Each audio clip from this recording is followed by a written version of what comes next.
સોમનાથ જિલ્લામાં ધોધમાર વરસાદ ખાબક્યો છે, જેમાં પણ સૂત્રાપાડાની અંદર જળબંબાકારની સ્થિતિ ઊભી થઈ છે।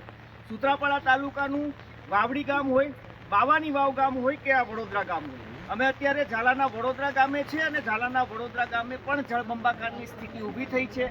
મામલતદાર સહિતની ટીમો અહીંયા પર પહોંચી છે। આપ જોઈ શકો છો કે આ તમામ જે વિસ્તાર છે તે ભરચક પાણીથી ભરાયેલો છે। અહીંયાથી આગળ જવું મતલબ ખતરો છે। થોડી વાર પહેલા જ અહીંયા પર સૂત્રાપાડા મામલતદાર પહોંચ્યા હતા પાણીના નિકાલ માટે, કારણ કે આગળ જતા ગળા સુધી પાણી છે તે વહી રહ્યા છે। પાછળનો જે વિસ્તાર છે એ ખેતરો છે અને ખેડૂતોના ખેતરો છલકાયા છે। આ જુઓ, આ ગામની શેરીઓ છે જ્યાંથી પુષ્કળ પ્રમાણમાં પાણી છે તે અત્યારે વહી રહ્યું છે। આ વિસ્તારના મોટા ભાગના રસ્તાઓ છે તે પાણીની અંદર ગરકાવ થયા છે। વાવડીને જોડતો રસ્તો છે એ પણ પાણીની અંદર ગરકાવ થયો છે।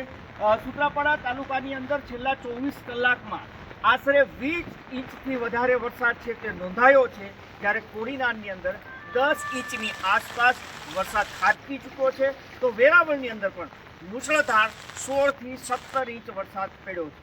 તલાલાની અંદર 5 ઇંચ અને ઉનાની અંદર 4 ઇંચ વરસાદ નોંધાયો છે। પરંતુ નવાઈની વાત એ છે કે ગીર ગઢડામાં માત્ર અડધો ઇંચ વરસાદ નોંધાયો છે। સૂત્રાપાડા તાલુકાની અંદર સૌથી વધારે ગીર સોમનાથ જિલ્લામાં વરસાદ 20 થી 21 ઇંચ નોંધાયો છે। આવી જ પરિસ્થિતિ માંગરોળ અને ઘેડ વિસ્તાર, કેશોદ વિસ્તાર છે, ત્યાં પણ ખૂબ પુષ્કળ પ્રમાણમાં વરસાદ પડવાના કારણે આ તમામ વિસ્તાર છે ત્યાં અત્યારે પાણીના દ્રશ્યો જોવા મળી રહ્યા છે।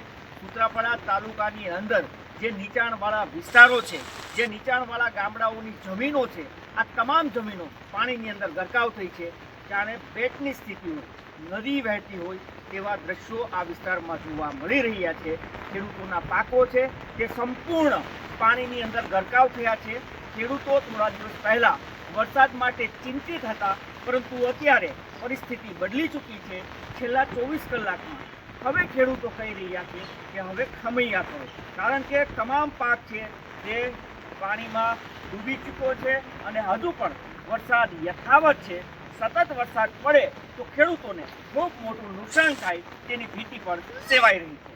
અત્યારે સૂત્રાપાડાની અંદર મામલતદારની ટીમો છે જે ગામડાઓમાં નીકળી પડી છે। જ્યાં જ્યાં વિસ્તારની અંદર પાણી ભરાયા છે તેને કાઢવાની કવાયત શરૂ કરવામાં આવી છે। અહીંયા પર 4 જેસીબી દ્વારા આ પાણીના નિકાલ કરવામાં આવશે, કારણ કે આ રસ્તો છે તે મોરાસા ગામને જોડતો છે, પરંતુ ગળા સુધી આ પાણી છે તે અત્યારે અહીંયા પર જોવા મળી રહ્યું છે અને તેના નિકાલ માટે તંત્ર અહીંયા પર પહોંચ્યું છે। આ માત્ર ઝાલાના વડોદરાની વાત નથી, આ માત્ર વાવડીની વાત નથી, આ વિસ્તારના અનેક ગામો એવા છે જ્યાં આ પ્રકારની પરિસ્થિતિ જોવા મળી રહી છે।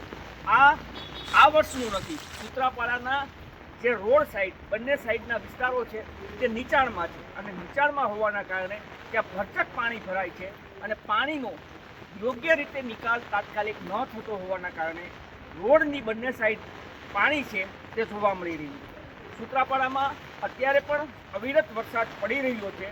કોડીનાર હોય, વેરાવળ હોય, આ તમામ જગ્યાઓ પર હજુ પણ વરસાદ યથાવત છે અને હવે 20 ઇંચ વરસાદ પડ્યા બાદ પણ હજુ જો વધુ વરસાદ પડે તો ગામડાઓને ચોક્કસથી મુશ્કેલી થઈ શકે છે।